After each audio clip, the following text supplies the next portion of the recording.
Okay.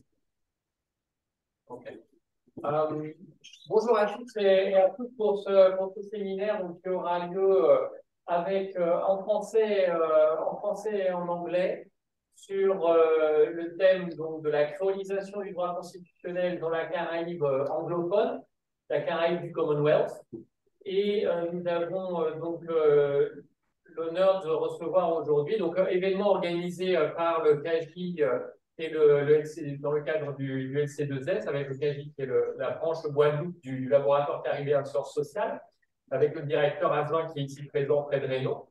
Et nous avons le plaisir de recevoir, alors, on dira si la prononciation est bonne, Shona Whittle, de l'Université de Durham, qui est professeur associé en droit constitutionnel comparé, sur un sujet qu'elle connaît bien, qu'elle est spécialiste de droit constitutionnel et aussi de droits fondamentaux.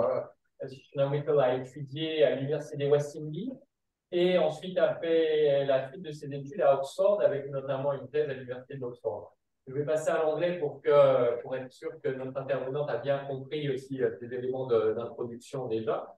Donc, we are very pleased now. I'm briefly switching into English so that you can, like to introduce you, which I've just done already in French. Please correct me if I'm wrong with how I pronounce your name, like Shona Whittle, right? Whittle, yeah. Whittle, Shona Whittle. So we're very pleased to have you. So Shona Whittle, a professor of Durham University, a specialist in comparative constitutional law and of human rights. And having studied, like, if I'm not mistaken, like the Bachelor of Laws at the University of the West Indies, and then a PhD at the University of Oxford on principal reasoning in human rights adjudication. And Shona Whittle having a very strong interest still in the Caribbean, and especially in the process of creolization in the Caribbean. So we are very pleased to have you. Great. Thank you so much. And thanks for inviting me to give this presentation. I do wish I was there in person, but instead I'm here trying not to freeze in England. I'm afraid I do have to give the presentation in English. My last sustained interaction with French was when I was 15, which I'm kind of distraught to realize was about 20 years ago. I don't know how that happened, but yes, so I'll give the presentation in English, but hopefully the fact that the slides are in French will assist some, and thank you to Francois for translating the slides. So great, I'll get started then. So the paper I'm presenting today is based on a chapter I wrote for the Oxford Handbook of Caribbean Constitutions. And the paper proposes essentially a means of creating or cultivating a distinct, culturally sensitive Caribbean constitutional law. And it's focused on the Commonwealth Caribbean in particular. And I propose this means of a distinct, culturally sensitive Caribbean constitutionalism through the concept of creolization. And so I start from the basic premise that the Commonwealth Caribbean did not experience a full flourishing of regional and national constitutional identities, or that to a large extent, the potential for a regional or national constitutional identity was limited by the extent to which the constitutions retained European constitutional norms and European institutional design. And I think that this retention of European constitutionalism is also reflected in the interpretation of the constitutions of the region, especially the early judicial interpretation of the constitutions. And this dynamic of European retention prompted a call by a Caribbean academic named Leighton Jackson to creolize Caribbean law. So that was my first real entry into the concept. And it led me to read a bit more about this concept and to develop an argument for creolizing Caribbean constitutional law. And I'll talk a bit about this concept, but the way I use it, I use creolization as to signify the creation or the process of developing and developing a common language or culture across multiple diverse groups. So the concept is really used to signify a process that grew out of all the different displacements, relocations, and interactions of different cultures within the Caribbean. And the term has often been used within anthropology, in linguistics, but I argue that in the modern legal space, creolization can also be useful as a means for courts and other institutions to acknowledge and confront colonial influences, while at the same time devising and tailoring local or locally sensitive norms. And I think as well that the idea of creolizing Caribbean constitutional law can present a bridge not just between the past and the present, but also a bridge between the Caribbean and the wider constitutional world. And I think that this process of creolization can be observed in some of the judgments of the Caribbean Court of Justice. So I'll talk a bit more about the jurisprudence of the Caribbean Court of Justice in the second half of the presentation. So in the remainder of the presentation, then the first thing I'll do is discuss the strong elements of European colonial retention in constitutional design and interpretation. Then I'll discuss my understanding of creolization and how it can be reflected in constitutional law. Then I'll go on to discuss the judgments of the CCJ, the Caribbean Court of Justice, and close with a few reflections on the extent to which a creolized approach can have resonance in the wider constitutional or comparative constitutionalism. So, right, as I said, I'll start off with a discussion of European retention in Commonwealth Caribbean constitutions. So post-colonial Caribbean constitutions were largely, not wholly, but largely attempts at adoption and retention instead of efforts to invent or disrupt. So for instance, in the new states in the anglophone jurisdictions, the constitutions adopted a Westminster-style parliamentary model. So this is a model whereby parliament and the executive were largely intertwined, and the prime minister and most members of cabinet were selected from parliament and accountable to parliament. And this is a design that has worked more or less well in Europe, in Britain specifically, although of course now with the constitutional turmoil of the last few years in Britain, like, one can argue it hasn't actually served this country that well in modern times.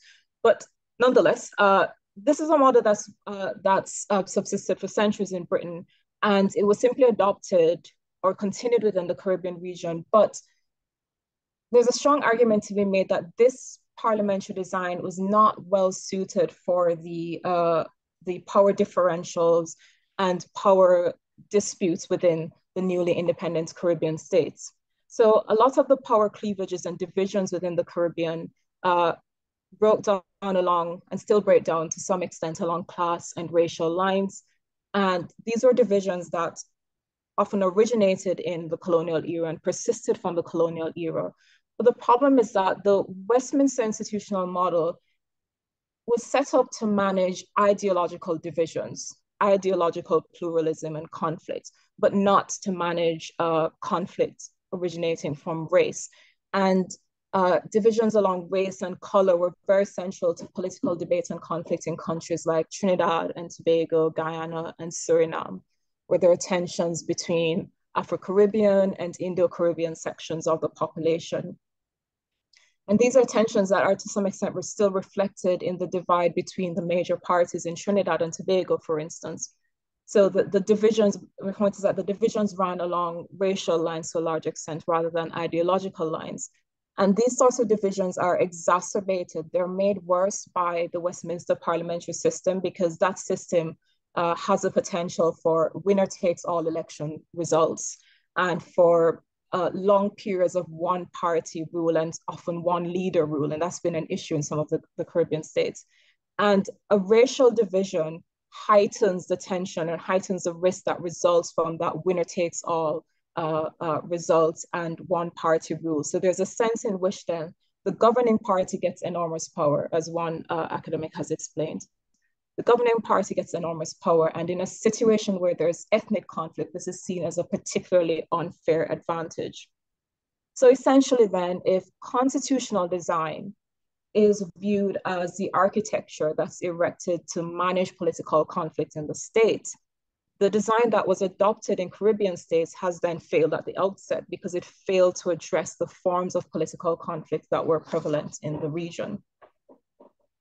And I don't mean to suggest, of course, that the Constitution should not be influenced by the nation's past. I think it is inevitable that a Constitution will be influenced by the past of the country, and it shouldn't jettison all of the colonial influence. And certainly there's a paradox that lies at the heart of any constitutional project, which is an effort to try to use the past to secure the future.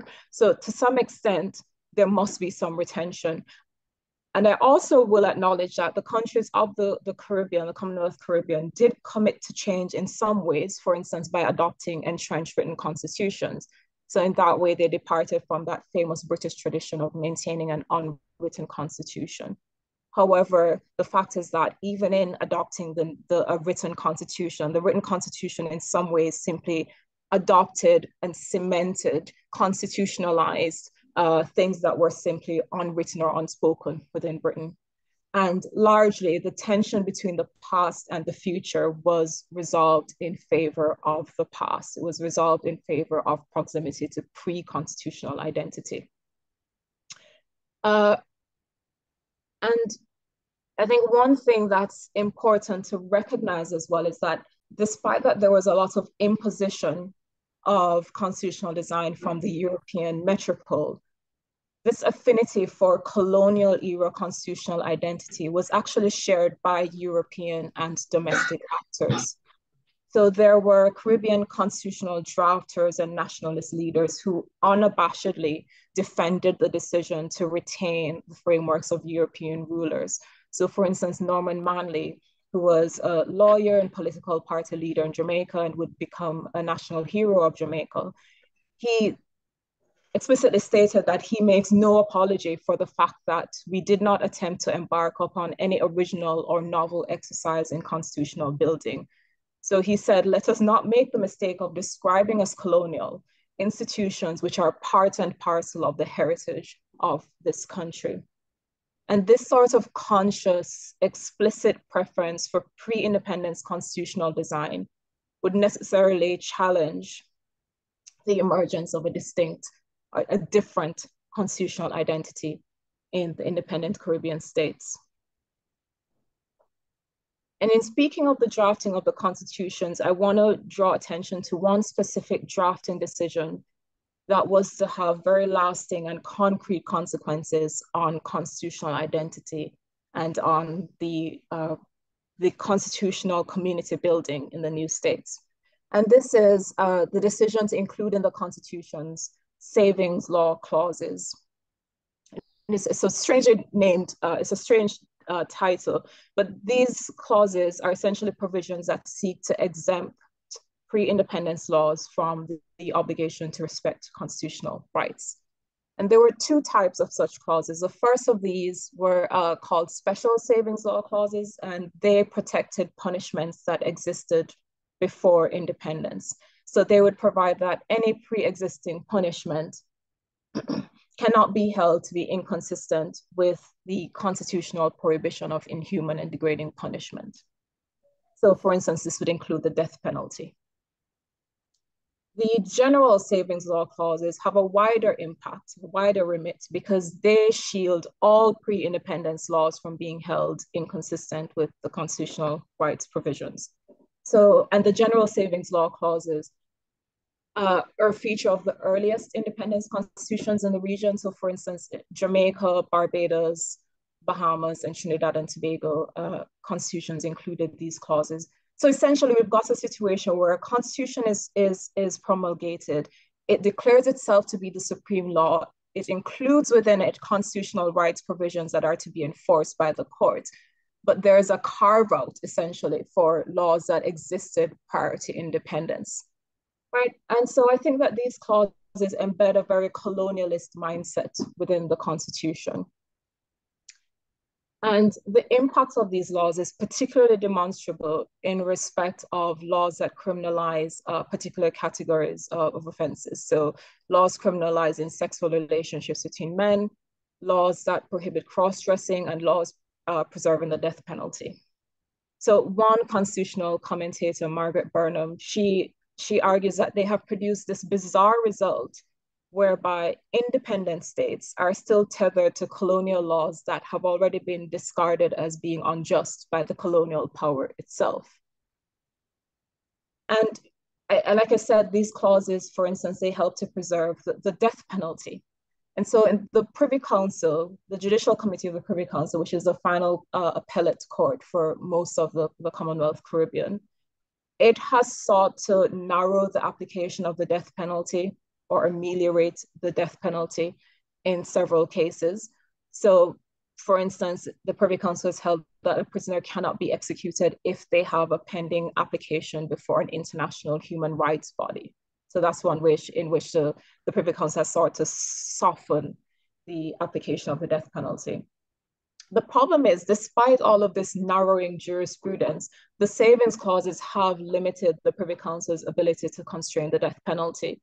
So the court has held that the mandatory death penalty, for instance, in Barbados, as it existed at the time, it violates the Constitution. And yet the General Savings Law Clause prevented the court from actually striking it down. And so this led Lord Hoffman, one of the judges on the Privy Council, to describe the Savings Law Clauses as exceptions to the supremacy of the fundamental rights provisions of the Constitution. So these clauses, these savings clauses for colonial laws, they represent a significant gap in the scope of human rights in the region, and a gap, and they hamper really the development of Caribbean constitutional rights. And thinking about these clauses and how they are applied takes us then into the realm of constitutional interpretation. How is the Constitution interpreted by the courts? And again, I argue that the constitutional interpretation, especially in the early decades of the region, reveal a strong referential tone and a tone of retention rather than innovation. And it was always going to be difficult to forge a Caribbean constitutional identity from the independent constitutions of the region. I mean, these constitutions were passed as schedules to acts of parliament of, say, the Westminster Parliament in the UK. The opening words of the Jamaican Constitution were at the court in Buckingham Palace. So it was always going to be difficult to carve anything distinctly Caribbean out of documents like that.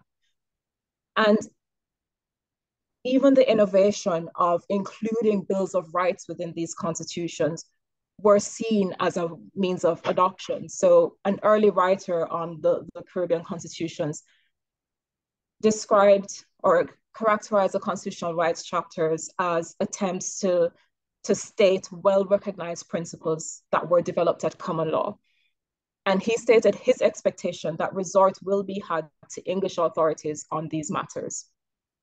So this was a mindset that then came to be demonstrated in the early interpretation of the constitutions, with judges interpreting constitutional rights by reference to the common law and showing a reluctance to really engage with the rights as set out with the Constitution, and a preference for referring to English authorities and English unwritten principles rather than the terms of the written constitutions. And so, for instance, we have this quote from Lord Devlin in a case in 1967, in which he said that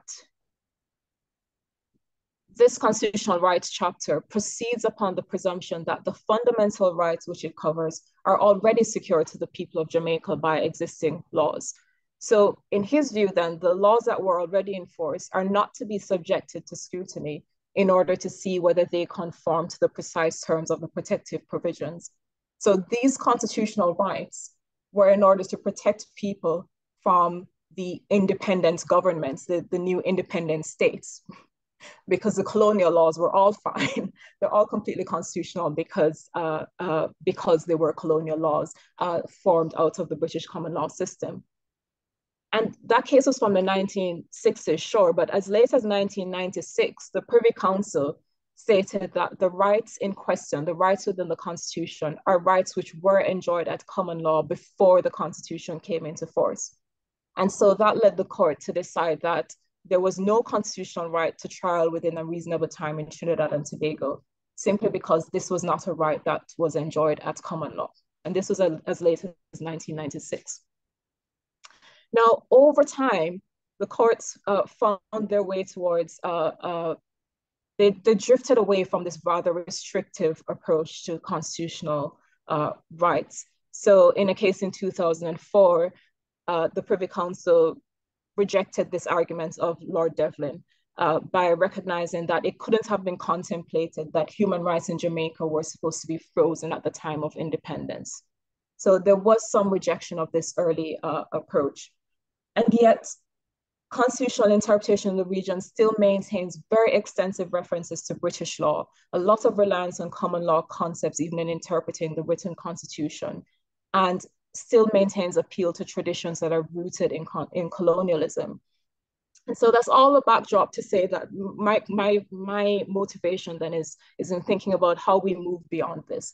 How do we acknowledge the past, so acknowledge colonial influences, but at the same time develop a more distinct Caribbean constitutional identity?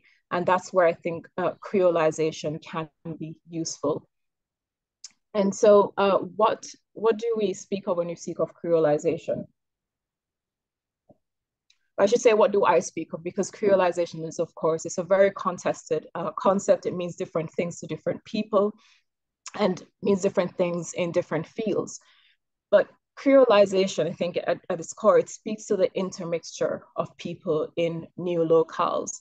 So one perception of the origins of the term is that it referred to the language developed in the Caribbean, combining elements of African and European languages. And I know this had a particularly strong resonance in the French Caribbean as well.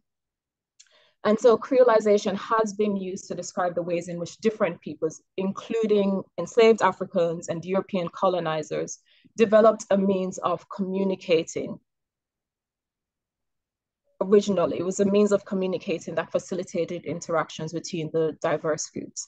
But the meaning then devolved and took on a wider implication. So I've referred to the work of anthropologist Richard Price, for instance, who views the concept as marking a process by which enslaved and self-liberated Africans were able to create new institutions. So to create new languages, religions, legal systems, music.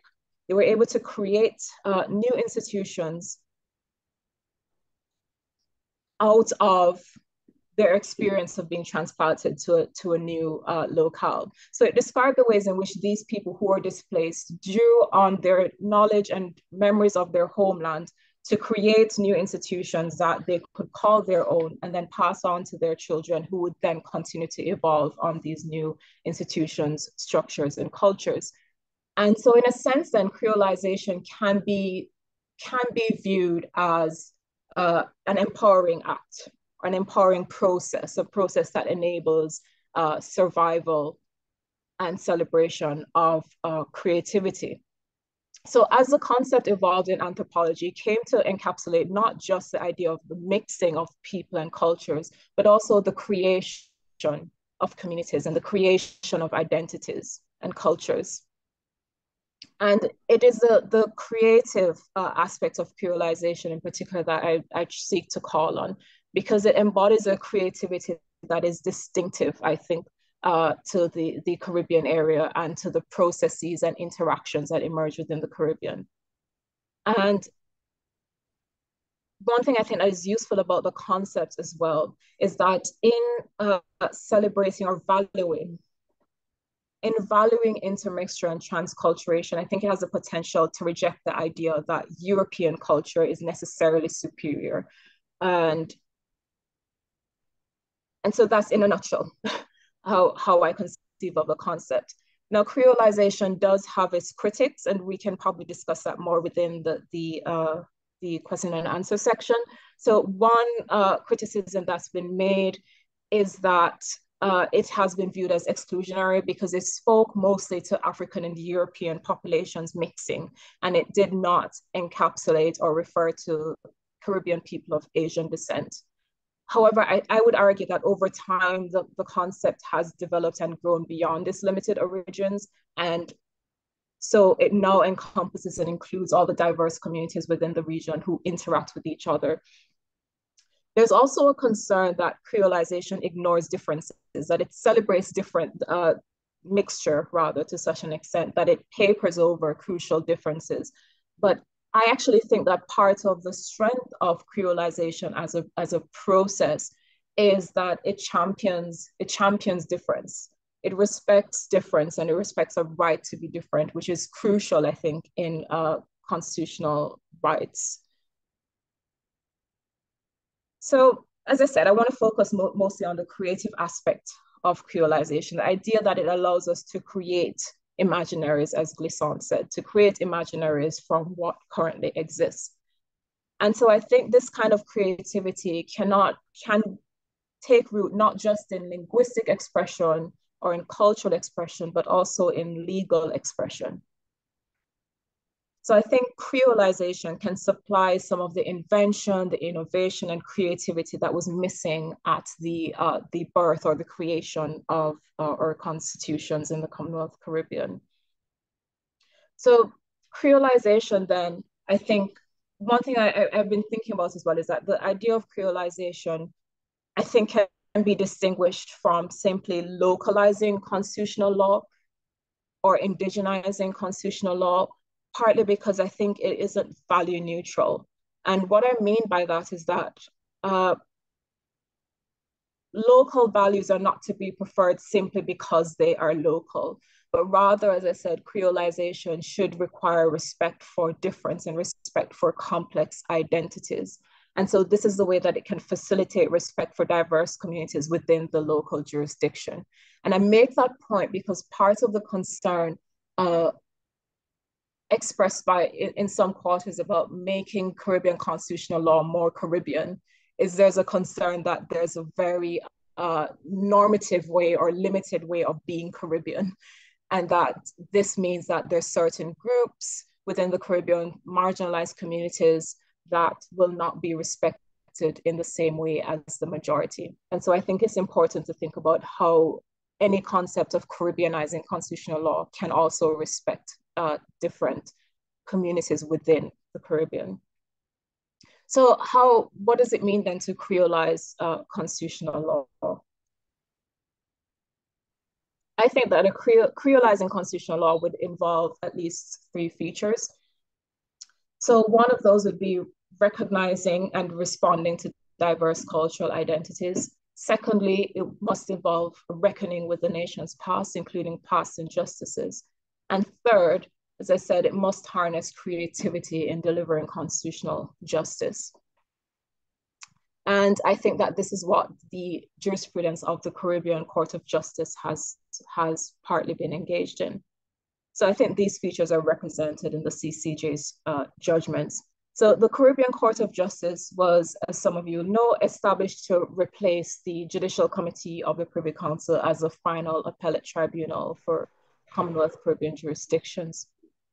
And this was crucial because the Privy Council, which is comprised of British judges and which has its seat in London, can be seen really as the very embodiment of the retention of colonialism within independent states. However, the CCJ was then created as part of a step towards patriating, bringing home Caribbean constitutional law and institutions. Unfortunately, there are only a few jurisdictions that have acceded to the appellate jurisdiction of the Privy Council. However, despite its limited formal jurisdiction, the CCJ has been showing a means by which Caribbean constitutions can be understood in a manner that reflects the history and dynamics of the region. So for instance, last year in a judgment from Trinidad in Ramcharan and DPP, Justices Rajnath, Lee, and Jamadar spoke about the task of the court, the duty of the court being to create a Caribbean jurisprudence. and to build from the inside out rather than continuing what writer V.S. Naipaul termed a culture of mimicry. And so I'll spend a few minutes talking about three particular cases decided by the CCJ that depict what I think is a creolized approach.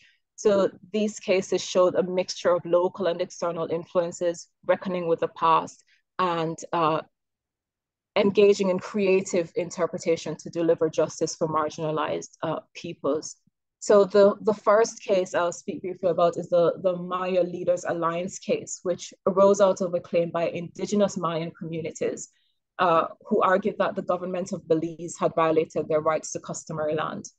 And the CCJ did ultimately find that the government of Belize violated the right to protection of law by the indigenous Mayan peoples because the government failed to create laws that actually protected the property rights of indigenous peoples to customary land.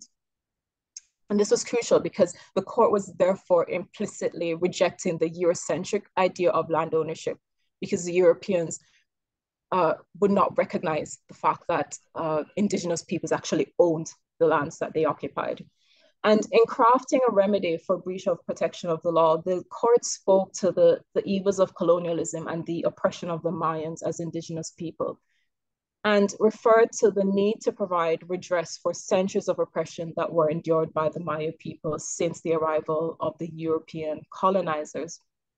Now, I think it's important to note that despite rejecting Eurocentric ideas of some areas of law, the court didn't turn towards insularity. So the judgment did not reject external influences overall. So the court referred to international and foreign law, including referring to the Supreme Court of Canada and the Constitutional Court of Indonesia and to international agreements.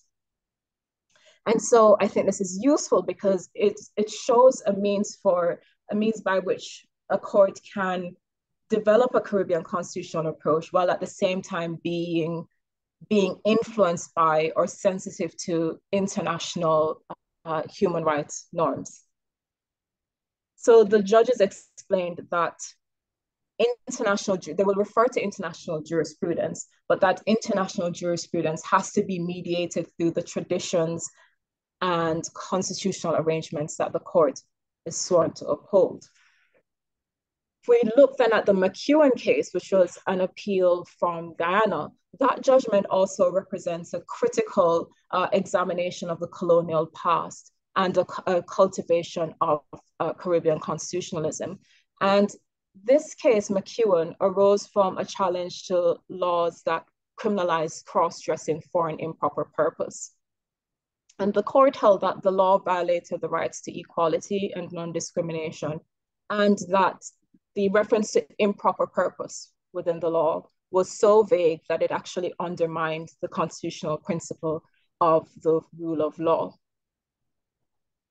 And in delivering the judgment, Justice Saunders, who I think at that time was the president of the court, he referred to social science evidence and he spoke about the suppressive and oppressive objectives of laws such as the criminalization of cross-dressing. So he explained that this was part of a parcel of vagrancy laws, which were designed to regulate and to exercise control of both the ex-slave population and, in some places like in Guyana, the newly imported indentured laborers.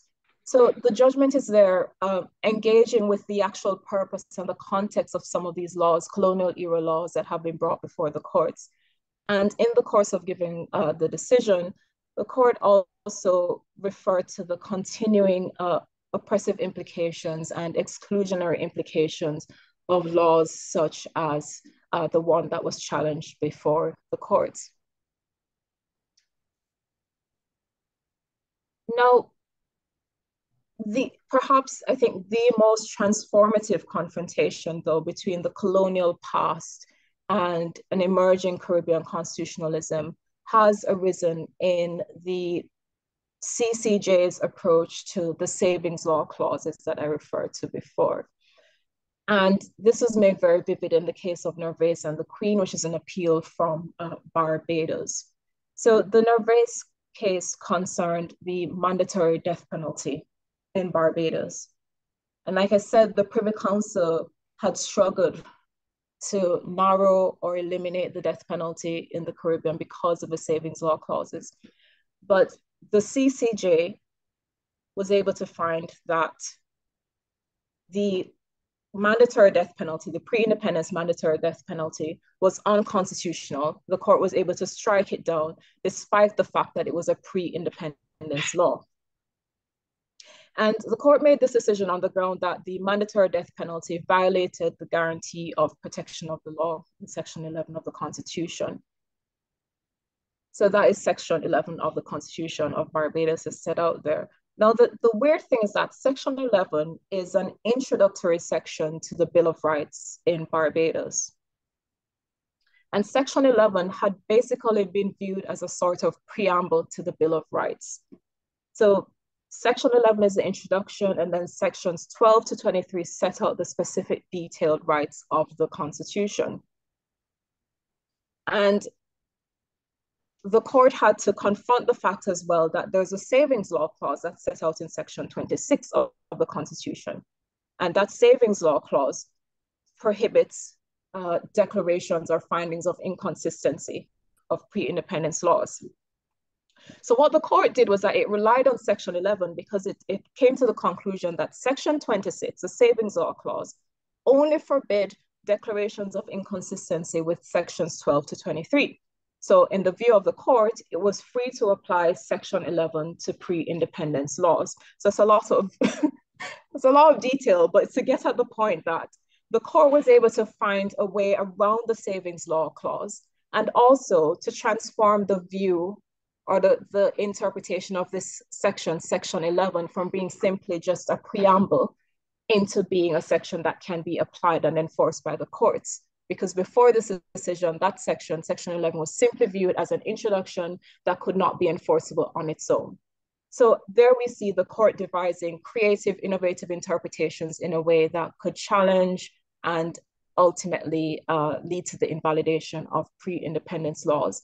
And there's quite a lot of debate about whether the court was on firm ground in doing that or whether it overstepped the judicial role in doing so. And in rejecting the insulation or the protection of pre-independence laws, the CCJ made the statement that the General Savings Law Clause is an unacceptable diminution of the freedom of newly independent peoples. And the idea that even where a provision is inconsistent with a fundamental right, a court is prevented from declaring the truth of that inconsistency just because the laws formed part of the inherited laws from the colonial regime must be condemned. And so the effect of this judgment then is that there should be a restrictive interpretation of savings law clauses within Commonwealth Caribbean constitutions in recognition of the fact that these clauses limit the reach of fundamental rights and preserve harmful colonial laws. So overall then, the series of cases from the Maya Leaders Alliance case due to McEwen and Nervais show the CCJ cultivating a Caribbean constitutional law that is responsive to historical wrongs and that seeks to protect the rights of marginalized peoples. And they've done so within the context, not just of domestic constitutional norms, but also international human rights standards. And it is this contextual approach that respects and mixes both local and external influences that I think is reflective of the dynamics of creolization. It shows a way in which a Caribbean constitutional identity can be developed that rejects harmful colonial influences, while at the same time using Caribbean constitutional text in a way that respects the rights of the diverse communities within the region. Now, as I said before, again, I keep stressing this idea that creolized approach can embrace regional identities without rejecting external influences. And part of why I think this is important is because legal issues and interactions have become increasingly globalized, or certainly they're not becoming less globalized, because globalization permeates legal interactions to such an extent that modern constitutional approaches in any country, I think, should account for globalization. And I think creolization can be useful in this sense because it shows a way of mediating between globalization and localization. And I think as more jurisdictions around the world contend with legal cross-fertilization, with hybridity in laws and legal systems, I think there's much to be learned from Caribbean jurisdictions that were themselves forged in cultural interactions, cultural clashes, and legal interactions and mixing. And I think one statement by George Lamming, the writer George Lamming, that is instructive and poetically describes the meeting of cultures and nations within the region is the idea that the world met here, right? So the world met here in the Caribbean. And this is not to paper over some of the trauma that resulted from the interactions within the region, because these migrations were partly forced, indentured, and imperialist. But it's to recognize the empowerment that can come out of trying to grapple with the history of the complex history of the Caribbean. And I think basically the point is that facets of the Caribbean experience are now reflected in some of the globalization discourse and practice. So for instance, James Clifford had made that statement in the 1980s that we are all Caribbeans now, which again is a very contested way of seeing the Caribbean and seeing creolization. Because of course, there is no place quite like the Caribbean.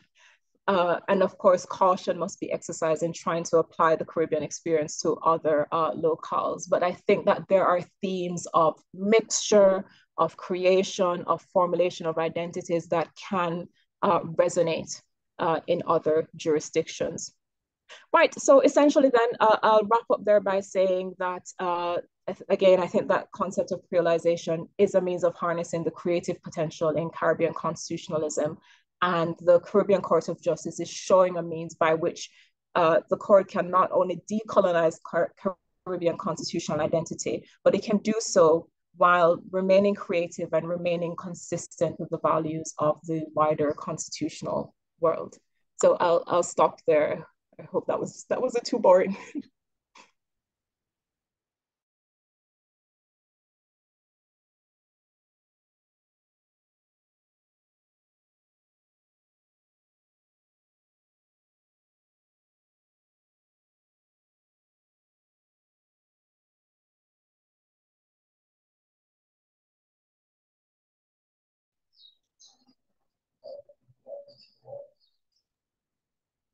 Okay, sorry for you can hear me?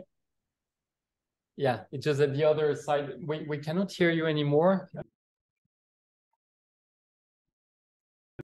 Yes, I can hear you. Sorry, I was on mute. Okay, perfect. So thank you very much for this fascinating explanation and account on creolization of constitutional law, because creolization is not is a concept, as we know, that is very present in the Caribbean and also like in the French language, obviously, and in the French Caribbean, although it's true that your account applies to constitutional law in the Commonwealth Caribbean, and the same kind of logic could apply to the French Caribbean, although with the only one difference is that French territories are not independent, and therefore we're not yet in a post-colonial approach to creolization. But otherwise, I think that the logic could very much be applied, and perhaps what would be interesting, but that would be like a major step for French authorities and especially judges, is to accept in their judgment no longer the unity and indivisibility of the French Republic, but precisely accept like more respect for differences. And I think this is the bottom line in all this discussion. I'll just make like a small comment in French now, and we'll turn to questions and answers from the audience. Voilà, donc on a eu un exposé très intéressant. J'espère le début, vous avez peut-être un peu de difficulté à comprendre à cause du son. Et finalement, c'est devenu un peu plus simple. Alors, juste pour faire, là, on va avoir une séance de questions-réponses de la part de l'intervenante. Vous pouvez tout à fait poser vos questions en français. Il n'y a absolument aucun problème sur le sujet. Et donc voilà, il y avait plusieurs choses qui étaient intéressantes, juste pour ceux ou celles qui n'auraient pas trop compris. Donc, à cause de l'anglais, ou en tout cas avec les limitations liées à la langue anglaise. Oui, non, mais c'est juste pour donc la créolisation, vraiment, elle a mis en avant le fait que ça impose ce métissage des cultures, ce respect des différences. Donc, on sait qu'en France, notamment, la créolisation avec la pensée d'Édouard Glissant va bien au-delà, puisque c'est justement une pensée complexe. Donc, je pense qu'ici, on aurait même encore une autre version de la créolisation. Mais ce qui est intéressant, c'est vraiment ce respect entre l'héritage du passé, qui dans la Caraïbe anglophone est l'héritage de la Grande-Bretagne et du common law britannique, mais aussi du coup le respect des diversités. Et le respect des diversités qui est notamment, c'est le cas emblématique. Bon, mais si je me mets là pour au moins que ça soit vu, even if it's in French, but you can hear me, right? Here. Yes. And I do want to say at the end, I hope there's space for me to ask one or two questions just to understand more about the constitutional history of the French Antilles of Guadeloupe in particular, if that's okay, if we have a few minutes at the end. Yeah, no problem. Yeah, with pleasure. So I'm just trying to account a bit for those who have not fully understood perhaps because of the English language. I'm trying just to summarize very, very briefly to start the Q&A session.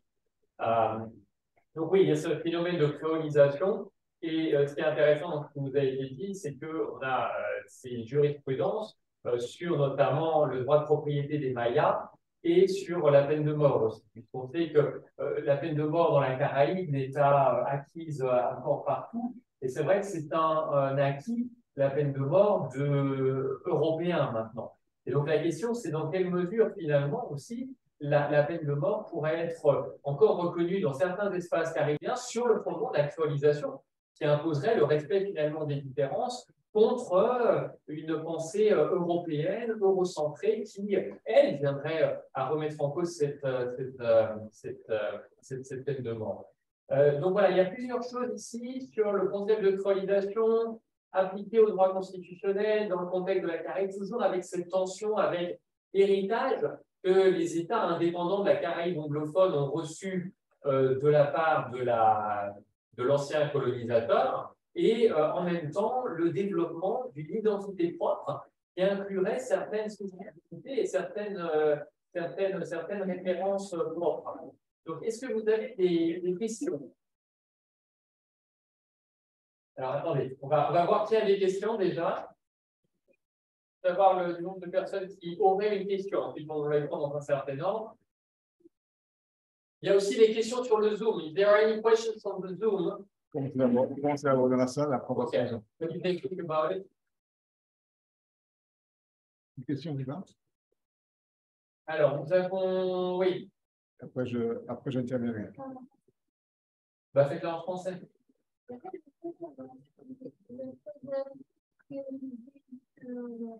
La créolisation du monde constitutionnel, ce sera pas une manière pour les peuples caribéens de réapproprier leur culture et leur droit. Justement, de se réapproprier un peu leur identité. So the first question, which is asked by one of my first-year undergraduate students, it's impressive that there are a few first-years that are attending in the room. Can you hear me, Shona? Yes, I can. So the first question, which is other than translating now, is whether creolization and the idea of creolization of constitutional law can be a way for the Caribbean people to reappropriate their own specificities and cultures. So kind of a general question about the use and effects of the creolization applies to constitutional law in particular. Je vais intervenir. Ensuite. D'autres questions dans la salle? Ne soyez pas timides, même s'ils veulent sur des décisions, sur Les institutions. Les institutions dans la Caraïbe, institutions politiques de la Caraïbe au hasard. Et L2. Non, pas question. Bon. Bon, alors peut-être qu'il y en aura qui viendront. Oui. Non, elle répond à la question, j'interviens. Peut-être que tu peux intervenir, Okay. comme ça elle répondra de manière plus aux questions. Okay. A question by Professor Pedreno. Okay, do you hear me? It's okay? Yes. Yeah. Yes. So first of all, welcome, Professor Whittle. Glad to meet you through my computer screen. And thank you for your presentation on the topic which concerns our identity. So my first question is about the concept of créolisation. I share your definition, but you don't speak. You speak about Lamming, Naples, Clifford, but I didn't hear Nettleford, Brathwaite from Jamaica and Barbados. Second question: what about Guyana? Do you think that Guyana is a creole society? And Guyana, do you think that Guyana have a creole, a creolized legal system? Guyana. Yes, interesting question. Yeah, so yes, not speaking about Brathwaite and Nettleford, that is simply for reasons of time. Okay. Right. So definitely in relation to Brathwaite in particular, I liked the idea, the way that he uses creolization, for instance, to talk about culture, which is outside of my particular research area, but I find that there are some resonant ideas there about using the way in which African culture can then be translated and be used as, yeah, I think translated, yes, can be translated, and the sense of a kind of retention of African influences in a way that still resonates within the region, and the way in which Brathwaite as well talks about creolization that doesn't privilege or prioritize European influences. So yes, it was merely a question of time. Yes. I tried not to refer, well, not tried not to. I was nervous about referring to writers like Glissant because I'm speaking to a Guadeloupean audience, and I figured I would want to learn more about what you have to say about those writers. But I'm hoping there'll be some more discussion about that, or if there's another event that we can have more discussion about that. Yes, an interesting point about Guyana.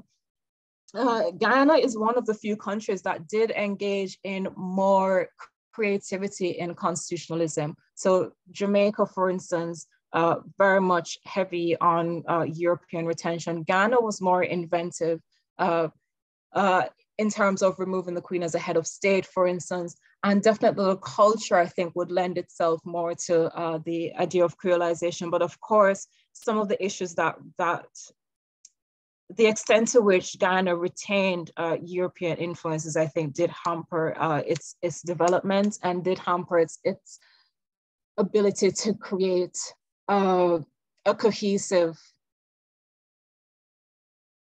society, society that was seen to be delivering constitutional justice, because the Constitution did not completely or sufficiently manage the sorts of tensions, the racial tensions that existed there. But I do think Ghana is an important and interesting case because there was definitely more invention there, and there was more attention to injustices and the use of the Constitution to try to remedy and redress injustices. So yes, I do agree with that point, actually. Okay, thank you. Yes.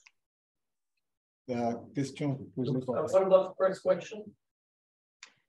So the first question, whether creolization can be used to reappropriate Caribbean constitutional law, was that it?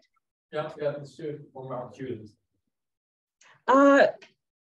I think so. I mean, the idea of reappropriation, I think I'd love to unpack that a bit more, because it can mean so many different things, right? So is it simply a adopting a particular norm or law or concept, but then applying it in a way that is Caribbean? Is it completely changing the norms or the laws that are, or the structures that are used? But in any event, I think however it is done, I think there's definitely a means for reappropriating Caribbean constitutional law through creolization. I think one thing that the students can probably think about is whether creolization can really happen through the courts, or whether it needs to be something that is done through legislation, the legislative activity, or does it need to be wider? Must there be more citizen engagement and participation in, say, a constitutional commission to really achieve that reappropriation of constitutional law? Yeah. Deux questions. Deux questions. Allez-y. Allez-y. Oui, en fait, moi, je pose la question des citoyens économiques de la Dominique. Parce qu'en fait, à la Dominique, il y a un certain nombre de personnes. Je ne peux pas devenir citoyen de la Dominique. Il suffit qu'ils achètent plus de $100 000, proposent plus de $100 000 au gouvernement, ou encore qu'ils viennent s'installer. Oui, c'est la citoyenneté par investissement. Et en fait, c'est parce que la Dominique est indépendante qu'elle a pu mettre ça dans sa législation. Je voulais poser une autre question. C'est Quelle est la question par rapport à ça? Est-ce que ça fait partie de la créolisation? Parce qu'en fait, on se rend compte qu'il y a énormément d'Asiatiques qui viennent à la Dominique pour pouvoir avoir la citoyenneté dominicaine et ensuite pour pouvoir faire un certain nombre de choses ailleurs. Est-ce que la Dominique ne devient pas un pôle pour pouvoir faire autre chose? Et c'est grâce à sa constitution qu'elle peut faire ce genre de choses. Et puis moi, je parle aussi, dans la constitution, je vois aussi les hommes. Parce qu'on ne peut pas faire une constitution sans la population. Et moi, je me souviens des problèmes qu'avait eu Trinidad lorsqu'il y avait eu une tentative de coup d'État pour un certain nombre originaires de la vie. Donc, par rapport à la créolisation, oui, moi je dis que la créolisation, ce n'est pas seulement les textes, c'est aussi les hommes. Et la façon dont les hommes peuvent modifier les choses. I'll try to translate. There are just two remarks, actually. I think it's more remarks than questions by a student, like mentioning first that there is not too sure whether it's closely connected to creolization, but I'll still say that there is in Dominica the possibility for citizens to acquire citizenship. Citizenship by investment. By investments, so you can buy by investment. So not only in Dominica. It's more perhaps a mention about like provisions of independent constitutions of independent states, post-colonial constitutions that have acquired certain provisions. I don't know whether it's connected to creolization actually, but so that's a remark that was mentioned there, and also like regarding Trinidad and Tobago, where there was a coup d'etat that toppled what's the thing? Abu Bakr in Trinidad. Abu Bakr in the 17th. Yes, by people like by Fijian origin that organized a coup in the 70s in Trinidad, and somehow that I think that the point is like more related to questions to foreigners basically settling in the Commonwealth Caribbean and using. Certainly relying on local constitutions and perhaps on creolization indirectly to defend their own claims. I'm trying to reconstruct the question. So is the point then about foreign investors or Europeans or wealthy people from outside the Caribbean settling in the Caribbean and using the constitution to protect their property interests? Is that? No. Yeah, it's about citizenship by investment. Dominica, but only other countries like Saint Kitts. Well, and see that it's not only Dominica.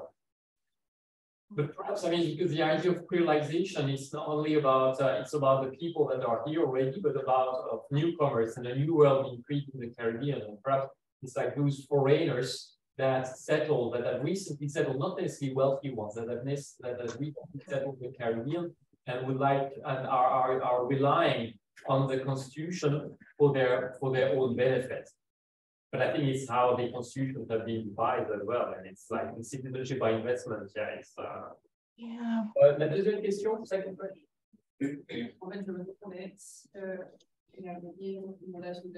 auteurs sont un pour approfondir ou mieux connaître, comprendre l'idée de créolisation et le rapport avec la constitutionnalisation. D'accord.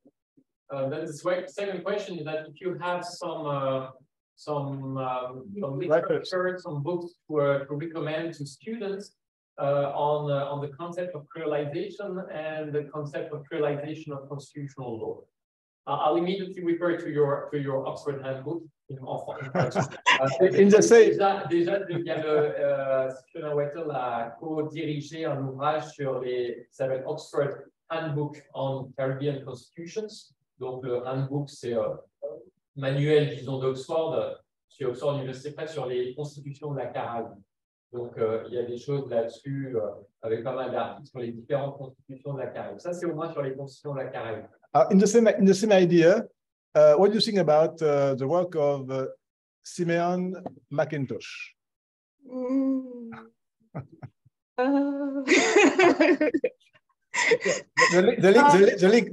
The link between collective identity and constitutional law. Well, Simeon McIntosh had some interesting ideas. He had some interesting ideas about means of moving beyond, say, the European retention and of avoiding savings law clauses. So yeah, I think his work is useful in that respect. I think also if people are interested in the Commonwealth Caribbean side of things, one author who I find particularly useful is Tracy Robinson from the University of the West Indies,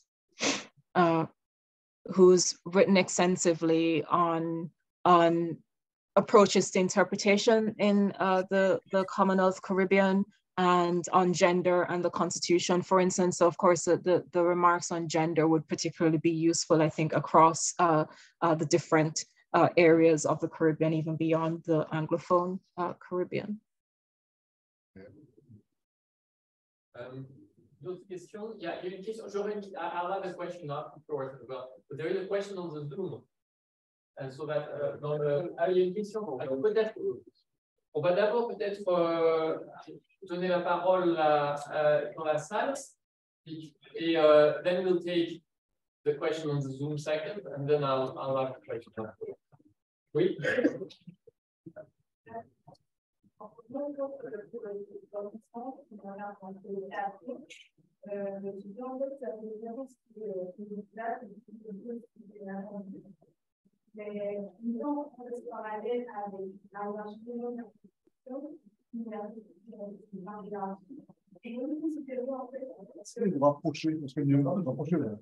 Rapprochez-vous.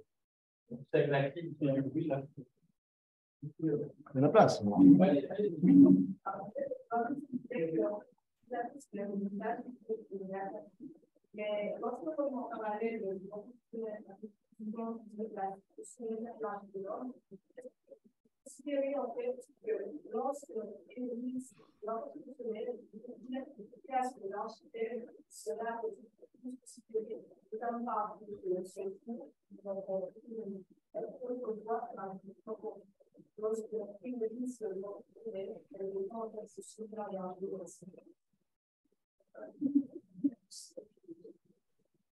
Okay, I'll try to translate that from a student in constitutional law. And so she's making, I think, a very good point, to the extent that I'm not like rebuilding it myself in a different way. So basically, like she referred to Glissant's concept of créolisation as producing something which is unexpected. And so isn't there a paradox to have a créolisation of constitutional law, while constitutional law and the law in general is not something which produces anything unexpected, because it can, that's my own reconstruction, that's in addition to what she said, but that constitutional law and the law produces more legal certainty. So certainly nothing unexpected, but legal certainty, and also constitutional law being at the apex of the legal hierarchy. Isn't there a contradiction in terms between the idea of créolisation and the idea of constitutional law, and whether constitutional law can really take into account the and fix the social and economic problems and territories in the Caribbean can have? That is such an interesting question. Wow. Yeah, those they're interesting questions. I hope this is someone who's going to go on to do research. Of course, you're those students. Huh? That's good. Right. Is there a paradox to say it can be used to create something unexpected?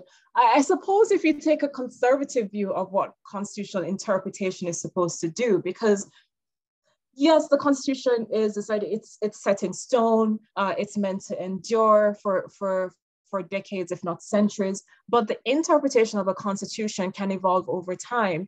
And I think that's wrapped up in the idea of the living constitution that we use quite often in Commonwealth constitutions. I'd be interested to know if it is a feature of French constitutionalism, but it's the idea that the idea that the terms or interpretations of a constitution can evolve over time in order to make the constitution relevant to changing circumstances. So that's one way to think of a constitution producing something unexpected. Another way to think of it is, I think, when courts engage in something that is viewed as creative interpretation, or that's one soft way of putting it. Critics might call it judicial legislation. So if courts are able to use a constitution to innovate, then that can be creating something unexpected. And even within the social context, I think the unexpected element can occur when the constitution is used to protect countercultures within the country or marginalized groups. So for instance, that interpretation that struck down the cross-dressing laws in Guyana, I think is quite instructive, because there the constitution was used to protect sexual minorities in a country where sexual minorities are a disfavored group. So, and I think that's the point I'd also make in response to the question about, I think it was about hierarchy. So the Constitution being, the idea of the Constitution is that it sits at the top of everything else, and can it really embody the idea of creolization? I think it depends on how it's used. So if it's used to give a voice to the marginalized, or a voice to those whose voices are not often heard, then that can be true. But very interesting question. I think I'll keep thinking about that point. Yeah.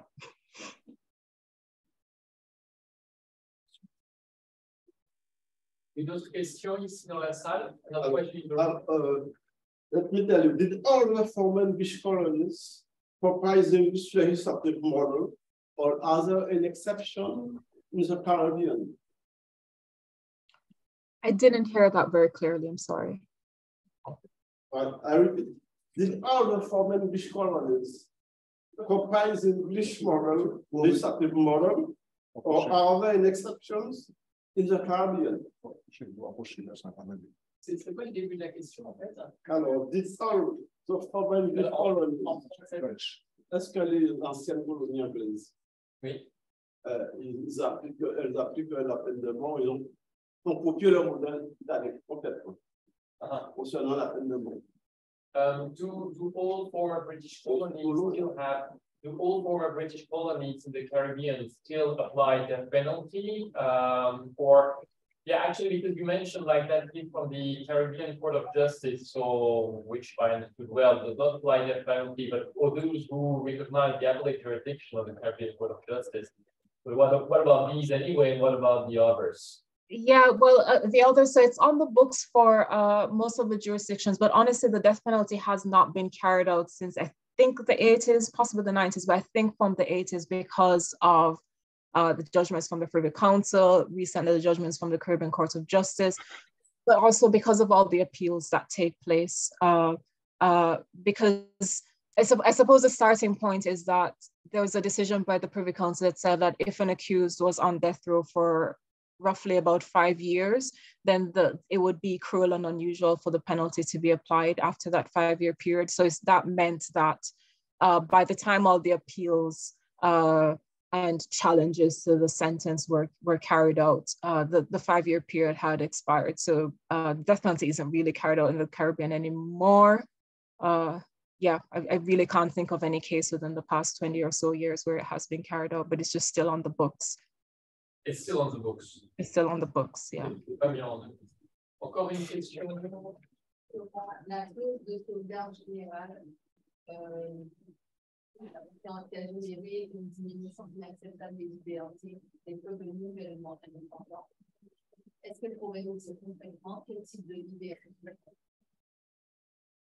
Concernant la clause générale de sauvegarde. Sauvegarde générale. We referenced one of your slides about like the general savings clause. There was something on the fact that it would go against the liberties of the people, which freedoms and rights specifically. Oh, so if I understand the question correctly, so for the ones that we call the special savings law clause, so they protect pre-existing punishment. So things like the death penalty, I think in the past it's been understood to apply to flogging as well. So that means that those penalties can't be found to violate the prohibition of inhuman and degrading punishment. So those are specific to the right to inhuman and degrading punishment. Human and degrading. Yeah, but for the other savings law clause, the general one, it means that all the rights set out in the Constitution cannot be applied to any pre-independence law. But so the general savings law clause would apply to all rights within the Constitution, but there are only a few countries that have that clause. You have a question on Zoom? Une question sur le Zoom? Par DP? Monsieur DP. Daniel Perrotte. Ah, Daniel, bonjour Daniel. Bonjour Fred, bonjour aux collègues et puis aux étudiants que je vois à peine. Bonjour madame.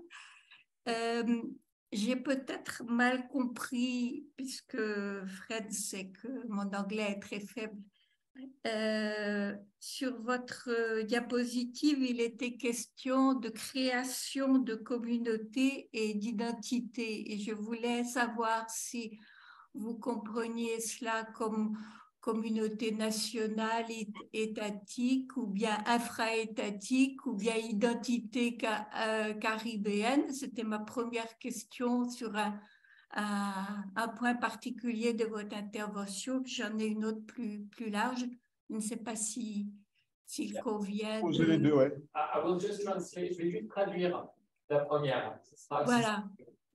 So the first question was posed by an emeritus professor of public health from Martinique, and it's Daniel Perrotte. So she's asking basically when you mentioned that through creolization there would be the creation of new communities and identities, you have in mind that it would be like a national community, a regional, or sub-national or sub-regional community or type of identity.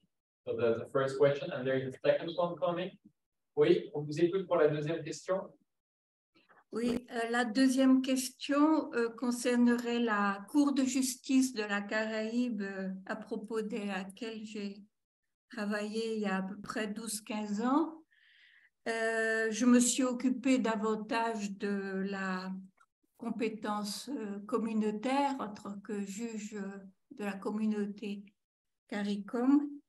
Et justement, je me demandais si on peut parler là aussi de créolisation lorsque la Cour de justice s'interroge sur, c'était dans les premières affaires, n'est-ce pas?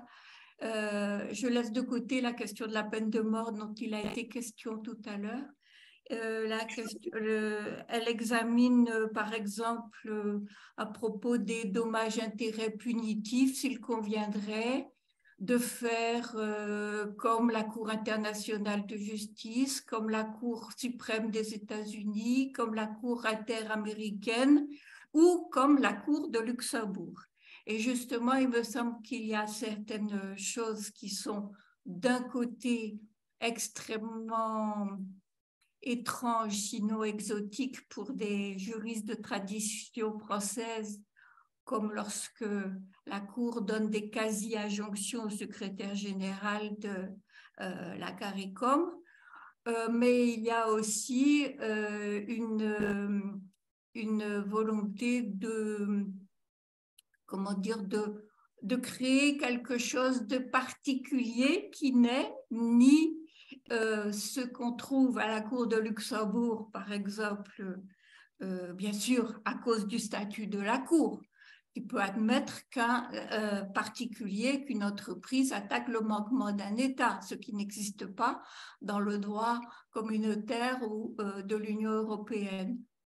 Donc, je me demande si on peut aussi parler là de créolisation ou peut-être de métissage, parce qu'il m'a semblé que dans l'intervention que j'ai peut-être que je n'ai peut-être pas entièrement bien comprise à cause de l'anglais, il me semble que c'était plus de métissage que de créolisation au sens de Glissant dont il était question, mais bon, là, je m'arrête. Merci, Madame, de vos éclairages.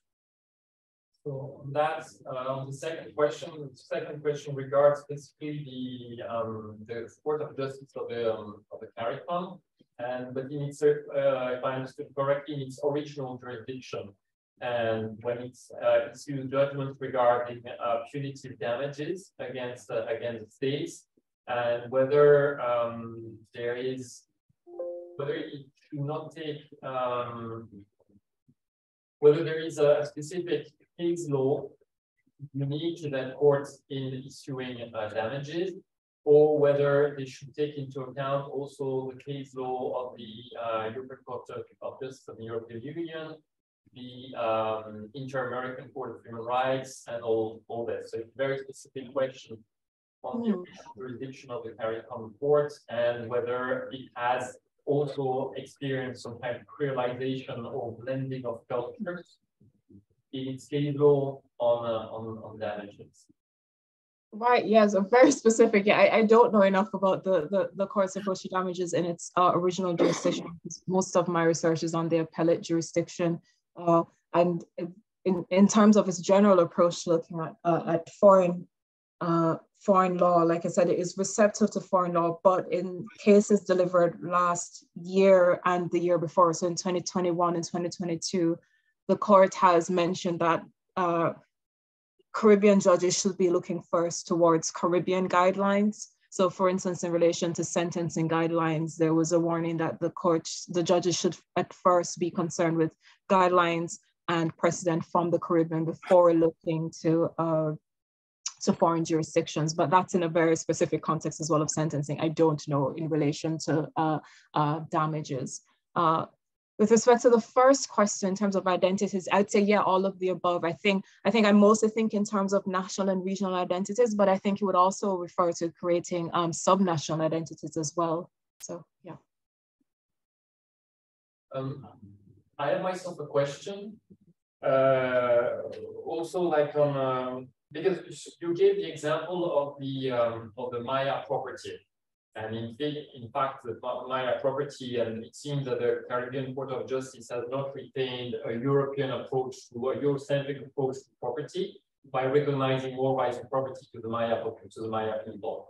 So I think this could be a nice example of creolization or blending, because creolization is such a complex topic in itself that then depends also like how we use it. So that can be a good example of like how you accommodate differences within the state by the CARICOM Court of Justice.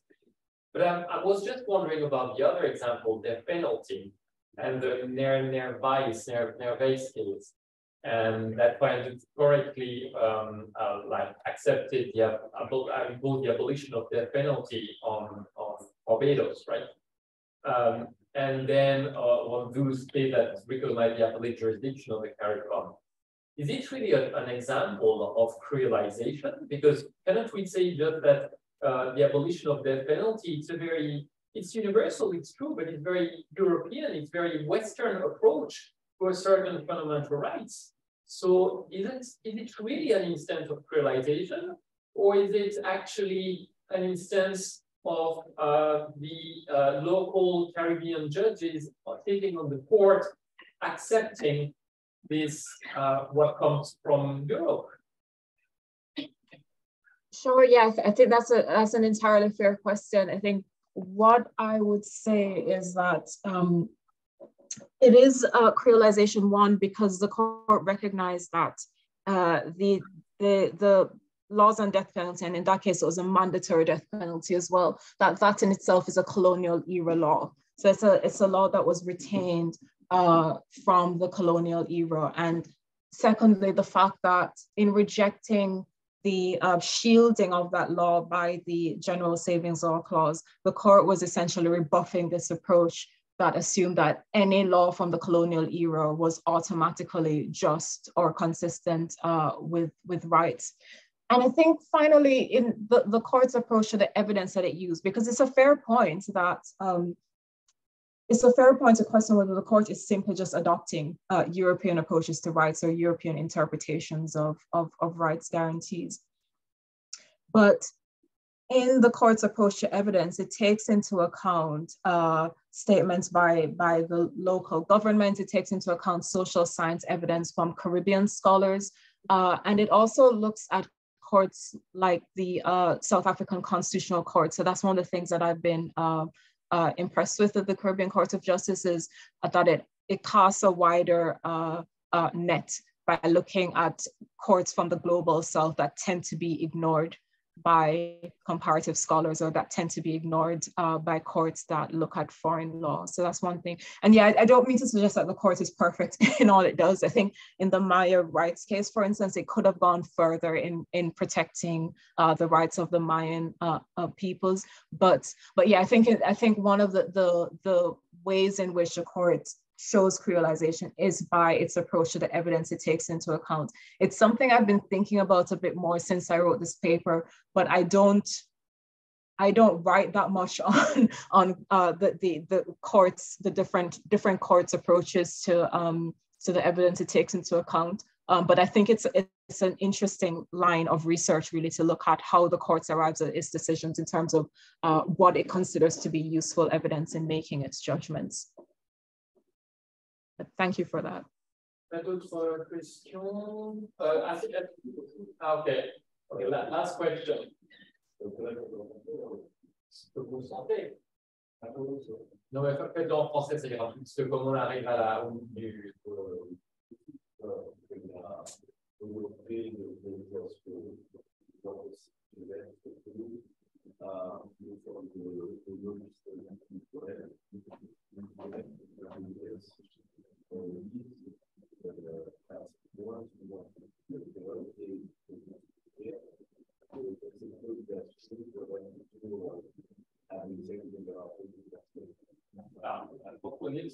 On va approcher là, parce qu'on ne va pas aller plus fort.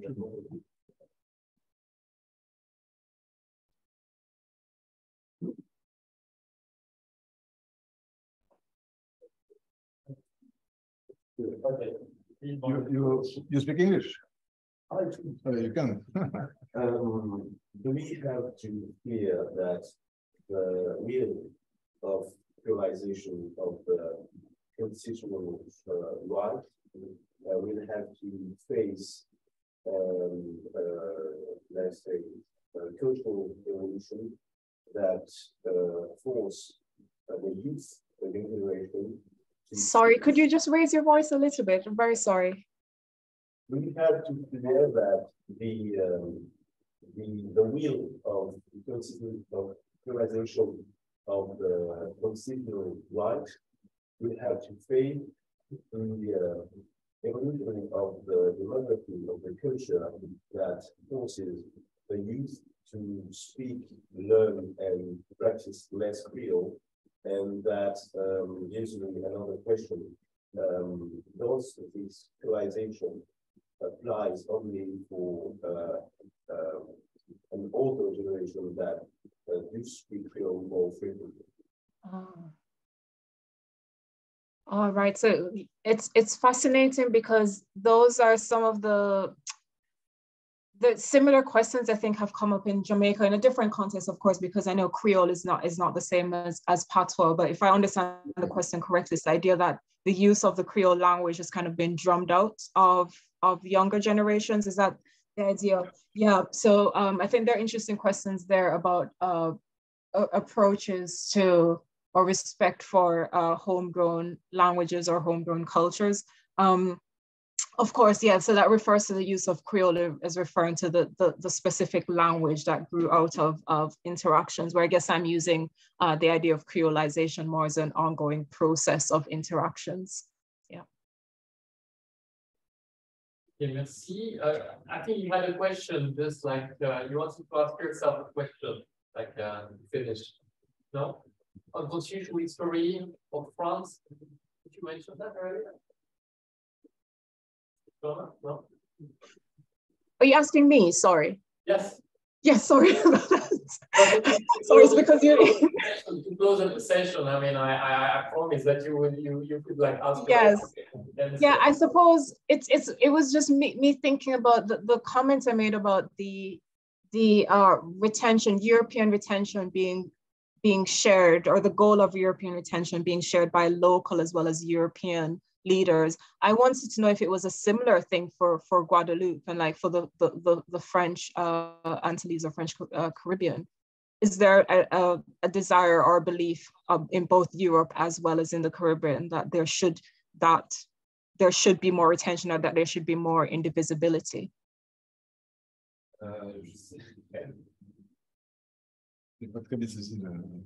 En fait, si en Guadeloupe, il y a toujours, si en Guadeloupe, aux Antilles françaises, il y a cette volonté finalement de garder quand même une forme d'individualité. Ouais, je pense que ça pose la question potentiellement de l'indépendance. Oh, non, de statut, en fait, du statut. Non, c'est une question complexe qui mériterait vraiment un vrai développement, quoi. Je ne sais pas si tu plus. Yeah, I think I was like mentioning it with yes, my colleague Fernando, and I think it's a complicated issue, but also we need time to speak about that. If you want, we can discuss about that if we have time to do it. I would appreciate that if we can set up another time. I mean, it would just be informal. It would just be for me to understand the constitutional developments there, but just whenever, really. So I agree we can speak about that. Just very briefly, like in a nutshell, because I think that when we're talking about the French Caribbean, the starting point is entirely different from the anglophone, the Commonwealth Caribbean.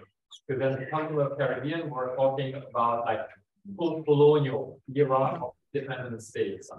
While here in France, in Guadeloupe and Martinique, especially being départements, so where actually the French rules fully apply with a few exceptions and a few derogations, here we're totally on a different planet, I was going to say, because like we are far from talking about, right, they are talking about creolization, but not creolization of the law, of the rules, because they're still in from this idea of uniformity.